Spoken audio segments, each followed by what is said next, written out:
Welcome back to another tea time. This is exciting to be sitting down here with myself to just share life happenings and updates, and I'm grateful that you guys really enjoyed the last video, and I'm here to spend another tea time with you guys today.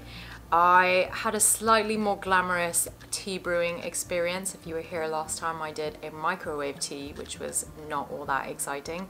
This time it was a Keurig. I can't say I'm in love with the process just because it's in a little plastic container that's not very eco-friendly, but you got to work with what's available to you, and we are currently in Long Beach. I'm enjoying a jasmine tea, so I hope you guys have a cup of tea handy. We'll be here to enjoy a little sit-down chat and update. This is a squeaky armrest here. As I mentioned, we're here in Long Beach, California. We came here primarily for a festival, but we've also been enjoying officially saying that we made it all the way to the West Coast, because this trip wouldn't have been complete if we hadn't made it all the way to the coast. So we've been really enjoying being here in Long Beach and exploring, and I haven't been in California for like 10-15 years, so it's been a minute. Justin hasn't really ever explored anywhere in California, so it's been fun to introduce him to all things Cali. And we've been here with a friend of ours, Holly, and enjoying our time just all together and staying in another Airbnb for the weekend. Today is going to be our last day, and then we'll be headed back to the bus. So if you are excited about bus life again, we've got a long trip ahead of us for 1 month, driving Red Pepper all the way back to the East Coast. Man, it was a bittersweet farewell to the Mexico extravaganza. We were there for 3 months, and honestly it was full of all kinds of emotions. Great emotions, amazing experiences. We got back into a bit more of a routine, had a home base where we could, you know, have long showers and not worry about where we're going to park the next day. And our 3-month time was also kind of consisting of a lot of heavy emotion, I guess. We went through a lot of things, and I'm gonna kind of tap into that a bit today, just because I know that I had mentioned in my last tea time that Justin and I have been going through a bit of a rocky patch, and I want to just kind of share and open up a bit more about how we've been working through that together as a couple, and how it's been affecting our relationship in a really positive way, because I think it's also important that couples, married people, and not even married people, just people who are in relationships in general, talk about things that they're really struggling with, so that we can all kind of help each other, because love is really hard work, and yeah, it takes a lot of day-to-day labor to maintain fruitful love, and it's just important to nurture it consistently, and that's something that Mexico really taught us to do, so that's really cool as well. We literally took every single transportation to get from Mexico to here. We got in a taxi to go to the bus station. The bus station took us to the flight took us to Atlanta, at which point we took a tram to another terminal to get another flight all the way to Vegas, and then we took a taxi to the airport, which was a very dingy, incredibly stinky airport, but we arrived at like 11:30, 12 o'clock at night, so we were like, just get to the hotel, we'll just do one night and that's it. Then we took an Uber all the way out to Red Pepper, stayed in Red Pepper for the night, and froze our butts off, and we got in Black Pepper and drove all the way down to where we are currently today. With all of everything that was kind of coming to a close, we were really making the most of our time in Mexico and just soaking up every last little minute, and the closer we came to our day where we were leaving, which January flew by, I don't even know what happened, it just ended all of a sudden, but we were really starting to feel those emotions of feeling sad and knowing that we were going to miss the place, and soaking up all the things that we had experienced there, and just realizing that they were going to sort of fade into memories and not so much real-time life experiences. And so yeah, it just taught, I think, all of us to just be really present in the moment and wish each day to encourage focus in the now and just being present for where we are and what we're doing, and just appreciating everything that's around us, having a bit more gratitude for all these different experiences and lessons and people that we've gotten to meet, and all the stuff. So I want to take a minute to just share with you guys a meditation that I've been kind of going through in my head every now and again, just to be more like present with where I am today and how I feel in this moment. And it is to do with senses and just acknowledging all the different senses that I have and what they're experiencing like now in this moment.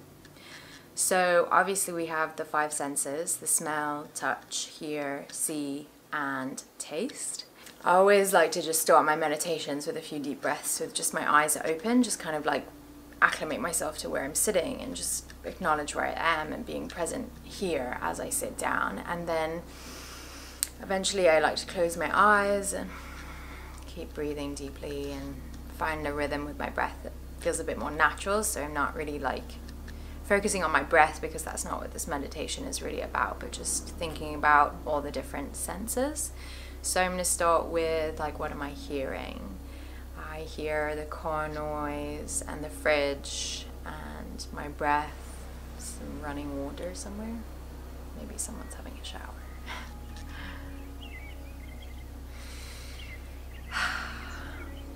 What do I feel? I'm currently kind of fondling my hands right now. I just moisturized. It's very dry here, so my hands feel very like soft and smooth, and they just feel nice. It feels nice to feel the hydration in my skin, not feeling so ashy, taking care of my body, you know. They feel good. What do I taste? Let's drink tea. The tea, maybe let's smell it first. It smells like calming and warm. It's hot. Sort of like a tingle on the tip of my tongue, and then the temperature and warmth kind of rushes down towards the back of my throat, and then there's this like aftertaste that jasmine always has that's kind of rustic and leafy. Very herbal. Sight, let's do that. I'm looking around and there's a stormtrooper from Star Wars over there, like a large figurine one. I see all these curtains that look very DIY'd, and the rails and the popcorn ceiling. And so tapping into those 5 senses. Obviously when you're doing it on your own, you can just kind of dig into them in your head, like in your mind, and just let your thoughts kind of go into what you see here. And you can do them at any point in life. You can be standing in the queue and tap into how you feel in that moment, and it's just a good reminder of just soaking in everything that's going on around you. Like maybe you're at a restaurant having a nice dinner with friends, just being really appreciative of sitting there in that moment with the people that you love and enjoying a delicious meal and hearing all the sounds of, you know, good community conversation all around you, people enjoying their time. It's just, it makes you more appreciative for the moment, and it also, I feel like, encourages me to really observe and check in with myself, and also see that others are enjoying life and having a good time. It just brings me so much joy when I can really like notice people having joy in their day-to-day. And yeah, when I do that in moments of just waiting, like if I'm standing in the queue at the bank or at the grocery store, whatever, sometimes I take a minute to just like meditate on those kinds of things and look around and see what's happening in life and check in with how I feel, what kind of smells. And I find that those experiences become quite memorable whenever you do take a moment to like really observe the present moment. I think that's really a cool observation to kind of dig into, that reminds you of being more present and in tune with the now. So I've been taking a moment to really tap into those things, just because we've been moving so much. There's just so much happening that sometimes the fast-paced movement of life can be really overwhelming, and so to slow down and just check in with the present moment, where you are now, and just like being more in tune with that can be really helpful to kind of keep me level-headed. And I've been making sure to do that while we've been on the go. So the other thing that, since you guys last saw me on this tea time chat, Justin and I have been working a lot on our relationship. It was, I think, very insightful during our Mexico time to just check in with each other whenever we did have COVID. In our relationship in general, we were just kind of shifting and away from each other, and I think for the longest time in our relationship, we had so many similarities and they were what held us together. But I think in this last 6 months, maybe or so, we really learned that we're such completely different people. And there's nothing bad about that, and there's nothing that is pushing us into living different lives, because we still want to be together. We're married and we devoted our lives to be together and to grow together and be old together, and it's always been a goal and a dream of ours to get wrinkly and, you know, be sitting on the front porch together doing what we do, him with his coffee, me with my tea. Obviously we're not giving up on that. That's a lifelong goal that we're going to be striving to get to, and a part of what we've been through in Mexico is a part of what is going to help our relationship to grow and develop into something a bit more wholesome, something that's a bit more sustainable. And we've just realized that in our differences, we just need to be more accepting and supportive in helping each other to thrive in what we each like to do when we're not together. We've always known that I'm very artistic and he's very analytical, but in the last 6 months or so, the analytical aspect of Justin's passions have really been coming to the forefront in what he likes to do for work and how he likes to spend his time. And those things really make him tick, and he loves doing those things, and I support him in doing them, and I like to do art things, but we can't find a medium ground of him trying to do art things when I need to do art things, because those aren't the things that he likes to do. And vice versa. The day-to-day routines that we have, like him, he likes to wake up so early and get straight to work, and me, I like to have a moment to breathe, to be able to do yoga and meditate and just wake up at a more easy pace. I do feel like him very productive first thing in the morning, but I just need a moment to experience living before I can dive right into all the things that I have responsibilities to get done in that day. So we're really digging into the fact that we have so many differences and trying to just be appreciative and supportive in allowing each other to do what we each need to do in order to feel content each day, because that's a big part of what brings you joy in your day-to-day, and being present in the moment is being content. So us learning that I wasn't going to be in the same headspace to travel as much consistently as him, we have realized that, and we're now working towards shifting these things to be able to not compromise, but sort of meet each other in the middle and find a bit more balance, because obviously that's important in a relationship. And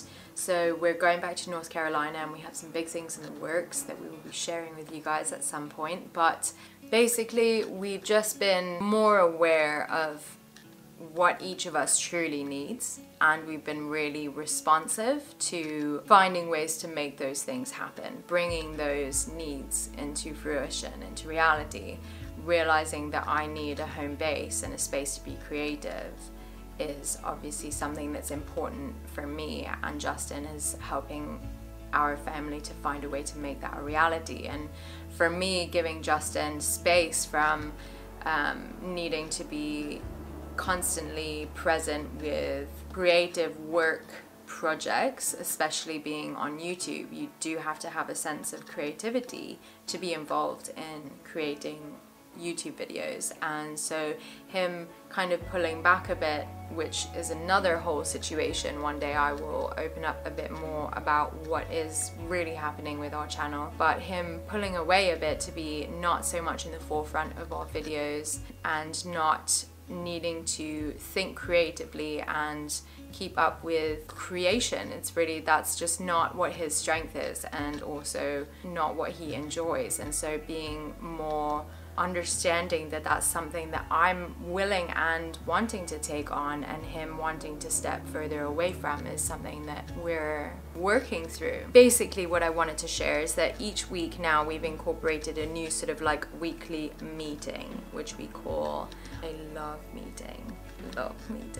So this love meeting is basically a part of, and kind of replacing a bit, what we were doing as our weekly meetings. For work stuff, we would go over YouTube topics, we would chat about our finances, we would go over our schedule, we would talk about various sponsors that we're going to be working with, as well as plan out any future projects or travel plans, and make sure that we were both on the same page with business goals and whatnot. We've scaled that back to 1 meeting a week, and the first thing that we do as a priority to this meeting is not a work topic. It's important for us, now that we have really acknowledged that what we were doing with our relationship is not prioritizing it. We were prioritizing other things in our relationship, like work and Azalea and daily routines, habits, activities, projects, things that were taking precedent over our relationship. In the meantime, our relationship was just kind of slowly getting pushed to the wayside a bit. So we prioritized our relationship again, because that is essentially a priority. Everything that we do in our life has no real, reasoning or purpose if we're not doing it with the people that we love the most, each other. And so we realized that we were just neglecting each other. We weren't caring for each other. We weren't acknowledging each other. We weren't being present for each other. We weren't really truly listening to how we felt. And so we realized that that's something that's obviously needing to change. So part of this love meeting is we have 5 things that we really go over. The first being the schedule, which is sort of what we were already doing, just chatting about the weekly schedule ahead, what each of us has going on, so that we can be on the same page, know when we need to take care of Azalea, or if we need to be somewhere to support that person, or if there's going to be a call, or if they need to do something, or whatever. For example, me taking the time to sit down and film this with you guys, that's me letting him know what's going on with my schedule, so that he can figure out what he's going to do with Azalea and make plans for himself and her to go and do something fun. The second thing that we go over is we figure out how we can each help each other. What can I do for you? What can you do for me? How is this week going to be stressful, and what can we each do to support each other so that it's not so stressful, so that we can show up for that other person and really show that we care. The third thing is just a check-in about intimacy. Maybe there's a lack of physical touch, or maybe there's a lack of eye contact, or maybe there's a lack of sitting down and just chat about life or connection, deeper connection, other than just in passing. When you're a parent and you run businesses, things get busy, and sometimes it's just go, go, go, and it's very much like you're running late, or you got to run out the door, and it's sometimes you just forget to check in with each other in a deeper way. And so that third point of just checking in with where their intimacy is at, like, are you feeling fulfilled? Is there anything that needs to be changed? Is there anything that you want to add? Is there anything that you want to explore, experiment with, whatever? You just kind of tap into that, because that is a big part of a loving, caring husband and wife relationship. And with any relationship in general. Like, obviously these points also, you don't have to use them for just romantic relationships. You could think about it with any person, a friend, a sister, a brother, your parent, anything. I feel like having this kind of like love meeting where you can check in with the other person and like get to know what's going on with them, and how you can better like care and nurture your relationship together as 2 people is really important. Point number 4 is there anything left unsaid? Anything that you feel has been weighing heavy on your heart for the last like week or so? Maybe there's been something that's been bothering you, maybe you've had something going on that you haven't really been outspoken about, maybe something at work has been really stressful, just so that the other person can know what they can do to change, or what they can do to help you kind of get through whatever it is that you're getting through. It doesn't always have to be something negative, it could totally be something positive, like really great day yesterday, or I really enjoyed, or I saw Azalea do this really cute thing, and just things that you may have forgotten to relay over to your partner that are worth mentioning. Point number 5 is praise and acknowledgements.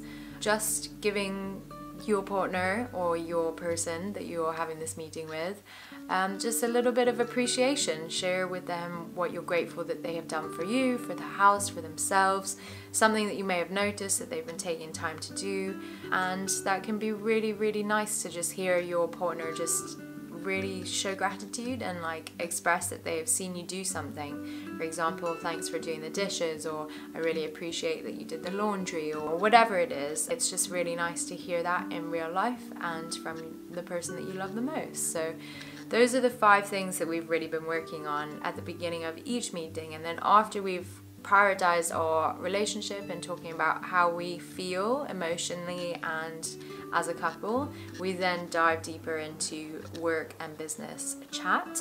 So that's been really, really helpful. And honestly, like, it's been a game changer. We've both been feeling really, really good and back kind of in a good place with our relationship. We still feel like we want to sit down and get not help from like a therapist, but like want to have an outside perspective of how we can better see things from different perspectives, because sometimes when you're in a bad spot in a relationship, you're so one-track minded, thinking that your way is the only way to see, that it's hard to see from the other person's perspective. So having someone from an outside party can be really helpful for you to be more open-minded and better understand where that other person is coming from. So that's something that will come down the road once we're more stationary. So yeah, our relationship overall I think is way, way better than it was maybe a few months ago, and we're still doing good. We're still deeply, madly in love with each other, and we've been much more in tune with each other's needs and wants and desires, and we've been expressing more care and empathy for each other, which is a really big emotional part of being in a marriage. So I'm grateful for the time and the energy that we've really decided to put into this, because it's obviously super important, and when you have a kid it's hard to find the time, but it's important, and you shouldn't ever settle for like not caring about each other. Like, it's if it's not good right now, there is an opportunity for you to make it better, and what needs to happen is that you both need to come to the table and work on it together. That saying of it's a two-way street, it's important that you both are willing to come together and realize and accept that it is difficult right now and that there is something not working, but you're all willing to make it better and work on it together. So yeah, as I mentioned, currently we're in Long Beach, so I want to just take you on a little stroll of being present in Long Beach. I want to give a massive shout out to Jackery for sponsoring yet again another video. For those of you that might not know what a Jackery unit is, it's a really great sustainable option for having power while you're in the great outdoors. You can charge it up with solar panels, and it's easy to grab and go and portable, so perfect for those weekend adventures. No matter like what your expedition is looking like, Jackery has different units that fit different needs, so you can get a really small one or a much larger one depending on how long your adventures are going to be. I know that there are so many times when I've run out of power with the camera or the drone, and we've been in the wilderness and I've wanted to take some really beautiful Kodak moments, but I haven't been able to because I haven't had the power. So if I always remember to keep the Jackery in the Jeep, I generally always keep my gear powered up and I can enjoy creating footage and content. If you are a photographer that loves shooting out in the wilderness, I would definitely say having a portable power unit from Jackery would be super handy and very beneficial to having reliable energy that you can always bank on to keep your gear charged and give you more opportunities to capture the golden moments of golden hour. You can plug in USBs, plug outlets, all kinds of things to charge up all your gear. You name it and they've got it. If you guys are looking for a really great way to keep your gear powered up so that you can take photos and expand your passion into a photography, videography realm, then be sure to check out Jackery, because it's a really great way to keep your gear charged so that you can take epic pictures. Anyways, yeah, if you guys are into it, check the link below, and thanks again, Jackery, for sponsoring today's video. In the process of learning to let go of everything, I have been putting all my emotions into this sketchbook here, and I figured I'd share some progress of the coloring book with you guys. Been taking a bunch of really exciting b-roll and can't wait to share like more on the process and all the phases of making and creating this book. I'm excited. I've been really just like digging into all kinds of things. This book has just become a place for making notes and letting Azalea do drawings, and oh, this one for some reason is upside down.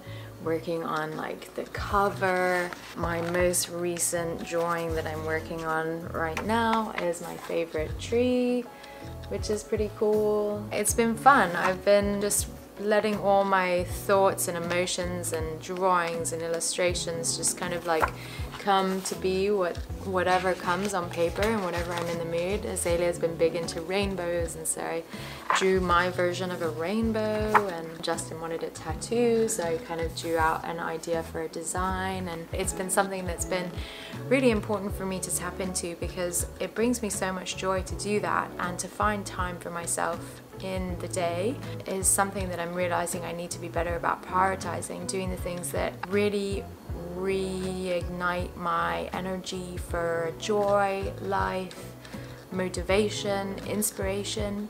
When I can sit down with myself and do the things that I love, and that time just like flies by, that is when I feel like I'm truly living and I can find contentment. So if you haven't found your passion, you should, and it can be an ever-evolving passion. I've gone from sewing to drawing to painting to photography and videography, and my passions are ever-evolving, and I really love that about how I can be creative. So yeah, I don't know, share some of the things that you love to do, that time passes by when you do whatever it is that you do. I'd love to be inspired and hear about the things that you enjoy, whether it's like knitting and crochet, I've totally done that, or maybe it's, you know, housework and DIY projects, or writing poetry, anything really. I think there's so many ways that we can be creative, that we find outlets to re-energize ourselves with, and that is a really cool thing. So with that in mind, I've finally finished a book that I was listening to on Audible for the longest time. It's called Just Breathe by Dan Brule, and I really actually enjoyed his reading of it. He has a very kind of calming, rhythmic voice that aids you through various practices that he has in his book. But he talks in the book about like his experience with breathwork and what he's learned from it, how he's benefited from it, how he's taught other people about breathwork, and yeah, it was a really interesting book, and I really enjoyed it, and I would definitely recommend, if you guys are curious about breathwork, if you haven't already read it, to read it or listen to it. One of the breaths that he did towards the end of the book, which I thought was kind of applicable to a lot of things I've been experiencing lately, is just sort of learning how to better let go of the emotions that you might be carrying, let go of any stress that you might be having. Sometimes it's just really important to just let all that go, and a part of that is taking in a really nice breath and then just exhaling it really quickly, and not holding on to the breath, but just letting it all go really, really fast. And just he uses it as an arrow, like an example of an arrow, bow and arrow, an archery. You pulling it, finding focus. And then when you're ready to let go, all you can do in order for the arrow to drive and find that center point is to just let go, and the arrow takes charge and just finds you balance, and hopefully lands in its ending goal, being the center. You do that a few times whenever you're feeling anxious or overwhelmed or emotionally heavy. It can really help you to let go of those things and teach you to kind of release and be more calm.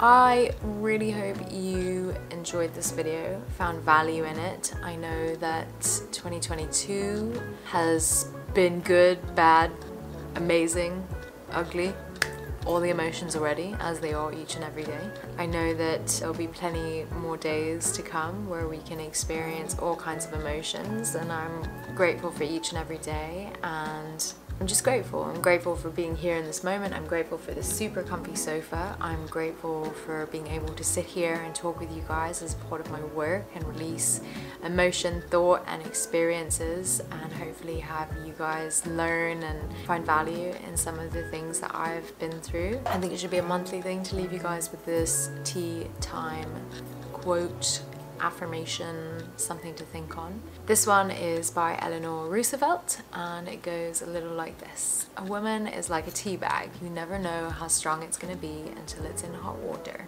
Be patient with yourself and with others around you. Life can unfold and take you places and give you experiences you never thought you'd have, and all the above. Everybody is a different tea bag, so you never know what's going to happen. I look forward to doing this monthly with you guys. I think that's going to be the rhythm, is once a month I'll tap into a tea time, sit down, do tea, and give you guys an update and share some things that I've learned in the last month, things that I have been working on and growing with and through, how our family vibe is, how our relationship, mine and Justin, is going, what I've been going through. Anyways, I hope you found value in this one this week. See you guys next time for another fancy cup of tea, and have yourself a wonderful day.